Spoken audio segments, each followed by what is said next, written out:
ማናችሁም ግን የደስታ ምንጭ ነው ብላችሁ የምታስቡት ሰው የሐዘናችሁ ምንጭ ሲሆን በላ ነፍስ አጥፍቶ የሱንም ነፍስ መንጠቅ ነው እንጂ እና ታዲያ እንደዛ ከሆነ ነፍሱ የምትነጠቀው እዛ ሀገር ነበረ እና ከዚህ ሀገር ማን አባቱ አስወጣው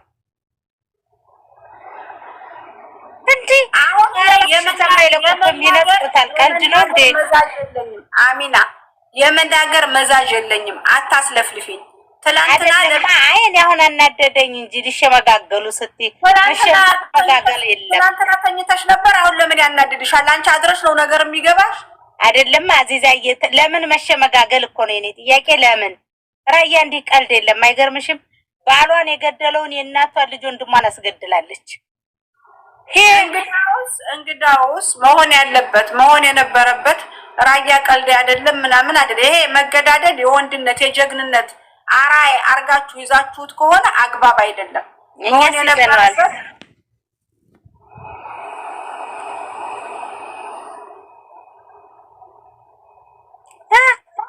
ቴዲ ኢትዮጵያ ተይዞ ሄዶ ሳለ ምን ማለት ነው? የቴዲን ሚስት አግብቶ ነበር ነው የሚሉት። አዎ ሰማን እኮ። ለዚህ እኮ ነው ሴቶች አትንቀጭቀዡ ያልኩት ነው። ታዲያ ኦኬ፣ ይሄ የሞተው ልጅ ኢትዮጵያ ሲሄድ ገዳው ሚስቱን አግብቶ ነበረ እና መግደል የነበረበት እኮ ሟቹ ነው እንጂ ይሄኛው አልነበረም። አቤት ይችን ለመቀስቀስ እንደ 40 ሰው በእናታችሁ እንደ አላህን አፈሩ እንደ ዙሪያው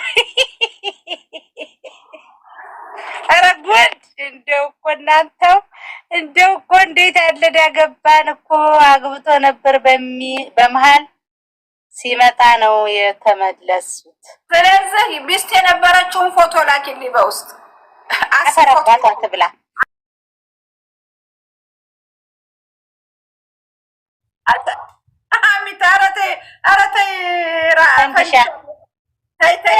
ተይ ማሞት ፎቶ ላኪልኝ። እኔ 2 ሴት ፎቶ ተልኮልኛል።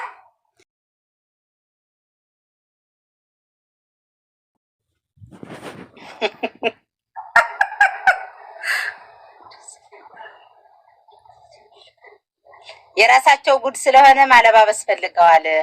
ታዲያ እኮ እኔ በሚያምር አማርኛ ተናገርኩ እኮ ትላንትና። ምንድነው ሂጅበት የምትይኝ አንቺ? ደግሞ ሄድብሽ እንጂ ይሄንን ሬሳ አሯሩጣችሁ ወደ ኢትዮጵያ የምትወስዱት የራሳችሁ ሚስጥር አለ የምትደብቁት። ለምን ሬሳው በመንግስት እጅ ስላለ ወጪ ያስወጣችሁም ሆስፒታል ስላለ ገዳይ ይያዝና ፍርዱን ያገኝ። ለምንድነው መለፍ የምታዘጉት? ሬሳው ከሄደ መለፉ ይዘጋል። ከዛ ተጠያቂ የሚሆን ሰው የለም ነው። ኢትዮጵያ ሄዳችሁ እንደገና ደግሞ ልትገዳደሉ ነው። 4 ነጥብ። እኔ ትናንትና በስነ ስርዓት አስረድቻለሁ። ስለዚህ በሴት የሚጣሉ በገንዘብ የሚጣሉ ይኸው የገንዘብና የሌላ ችግር ቢሆን ወይ ገንዘባችንን አመላልሱን ብለው ይመጡ ነበር። ሳውዲ አረቢያ ውስጥ ሽማግሌ የሌለ ያለ፣ ቲክቶክ ላይ ሽማግሌ ያለ እናመላልስ ነበረ። ግን በሙሙ ጉዳይ ስለሆነ አገር አለቀ። ጨርሻለሁ። ስለዚህ አታስለፍልፉኝ። 50 ሰው ደረሳችሁ። ሄዱና ለጥፉት ስትፈልጉ። አይመለከተኝም። ስለዚህ ሴቶች እናንተ ናችሁ ጦሶች። ሴቶች እናንተ ናችሁ ባለጌዎቹ። ወንዶቹን አሁን እቺ ልጅ ሄዲ ተይዞ ሄደ እስከሚመጣ ድረስ ብትጠብቅ እንደገና ብትልከሰከስ ብትወርድ ብትዋረድ ካጎቱ ልጅ ጋር ለምን ትሄዳለች? ሌላ ወንድ የለም? የግድ ከቤተሰብ ጋር ነው መሆን ያለበት? ያጎቱ ልጅ ጋር እንዴት ብለሽ ትሄጃለሽ?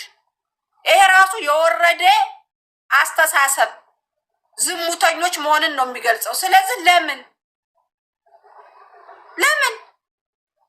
ባሌ ተይዞ ሄደና እኔ ያጎቱን ልጅ ወሽማለሁ? አዑዙ ቢላሂ ምን ሸተ። ይሄ ነው እኮ።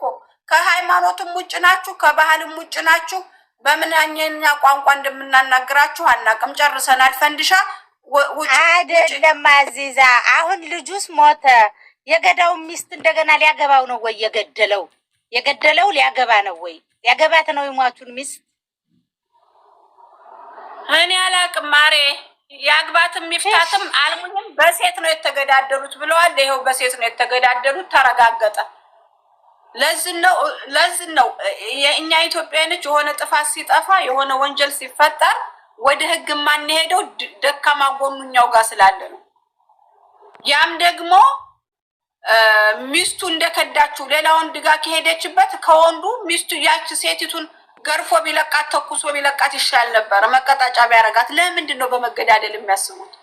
አረግ ምን አይነት ጉር ነው እናቴ? ስንት መቅጫ አለ። አሁን ሴት ልጅ መቅጫ አቶ ነው ደግሞ እኮ አሁን ለሁለቱም ሚስት እኮ ላትሆን ትችላለች። እቺ የሚሉት ውሽማ ምን ትሶ የምትሉት እኮ ልትሆን ትችላለች። ለእንደዚች አይነት ሴት ራሷን ላወረደች ራሷን ላረከሰች ሴት ለምን ብዬ ነው ነፍሴን ማጣው? ማሬ ለምን ብዬ ነው ማጣው? ወንዶቹ ማያስቡም ሴቶቹ ማያስቡም። ለዚህ ነው እኔ ትላንትና ሴቶች እባካችሁ እባካችሁ የሰው ነፍስ ማጥፊያ ሰበብ አትሁኑ ብዬ ተናግሬያለሁ። ጨርሻለሁ። እዚህ እየመጣችሁ ነገር አትንገሩኝ።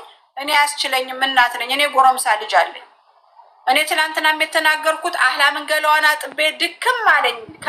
ድካሜ ተሰማኝ። ልጄን ሳሳድግ የሚደክመኝ ድካም ማንኛውም የኢትዮጵያ እናቶች ደክመው ነው ልጆቻቸውን የሚያሳድጉት። ያውም እኛ የኢትዮጵያ እናቶች ምን ሆናችሁ ነው እናንተ ሴቶቹ ራሳችሁ አፈር ብሉና እናትሽ ጀርባው ላይ አዝላ አይደል እንደ ወፍጮ የምትፈጨው? እንደዛ ሆነ አሳድጋሽ ምን ጊዜ መተሽ ጠግበሽ እናትሽን አጥግበሽ ነው ወንድ ላይ የምትሰቀሉት? ሁለት ወንድ ላይ የምትሰቀሉት ጃሂሎች እናንተ እኮ ናችሁ። ውርደታሞቹ እናንተ ናችሁ። የእናታችሁን ቤት ሳትቀይሩ የእናታችሁን ቀሚስ ሳትቀይሩ ወንድ ላይ መታችሁ የምትንጠለጠሉት እናንተ፣ ከዛ ደግሞ የምታገዳድሉት እናንተ። የራሳችሁ ጉዳይ። ፖስቱ ያለ ሄዱ ፖስቱ። ምን አይነቶቹ ናቸው? እህት አለም እንደዛ ነው ነገሩ። ታፕታፕ ሼር ኮፒ ሊንክ እያደረጋችሁ ይችን ነው የምፈልጉት። በቃ ይችን አላስናችሁ ላስላሰርጋችሁ አላውን ይቻችሁ ሄዱ። ነገ ደግሞ በተመሳሳይ ትመጣላችሁ። አንቺ ምንም እንዳትተነፍሽ። አንቺ ማነሽ? ሰላም ጤና ይስጥልኝ። አዎ ምንም እንዳትተነፍሽ። ኢትዮጵያኖች ውድና የተከበራችሁ ሀበሻና ወላሂ በጣም ያሳዝናል። የቴዲ አሟሟት እንግዲህ እንደምታየው ኮሜንት ላይ አዙም እየተናገረች ያለችው ከራሷ ሳይሆን ኮሜንት ላይ በሚጽፉት ነው። እንግዲህ እናውቀዋለን ምናምን በሚሉ ሰዎች እንግዲህ እንደሚባለው ከሆነ በሴት ነው የተጋደሉትም እየተባለ ነው። ያ አላህ እንደውን ለሞላ ሴት ያምሳይ ቆንጆ ደግሞ እኮ ገዳዩ ነው አሉ የሰው ሚስት የነካው ገዳዩ ነው የሰው ሚስት የነካውም ይላሉ። መሞት ያለበት ኖሮ መሞት የሌለበት መሞት ያሳዝናል በእውነት። በዚህ ላይ ደግሞ በቃ ጀናዛው ሀገር ተገባ ፈጥሮ ገዳዩም ሳያዝ እንዴት ነው ነገሩ? እዚህ ሀገር ቶሎ ተይዞ መገደል አለበት። እዚህ ሀገር መሞት እኮ ጥሩ ነው አንዳንድ ጊዜ ለመሰላችሁ ገዳዩ ስለሚገደል። ኢትዮጵያ ቢሆን ገዳይ አይገደልም ታውቃላችሁና ሬሳውም ሳይገባ ተረጋግቶ ገዳዩ ተገደለ በኋላ እንትን ማለት አለበት። ይሄ ዘመር ነው ምናምን ሽምግልና ምናምን ነገር የለም። ነፍስ ነው የጠፋው። ስለዚህ ይሄ ሟች እኛ ፍትህ ልንልለት ይገባል። በቃ ገዳዩ መገደል አለበት ተይዞ ለህግ ተሰጥቶ። እዚህ ሀገር ማንም አስለን ህጎች እንዲያግዛቸው አይፈልጉም፣ ይይዙታል። ግን አትሸፋፍኑ። ነገር ሳይሸፋፈን በቃ ሟች ገዳዩም ሞቶ የሟች ደም መመለስ አለበት። እንዴ ይህን የመሰለ ልጅና ሂቱ አታትቀልዳላችሁ። ወላሂ በጣም ከባድ ነው።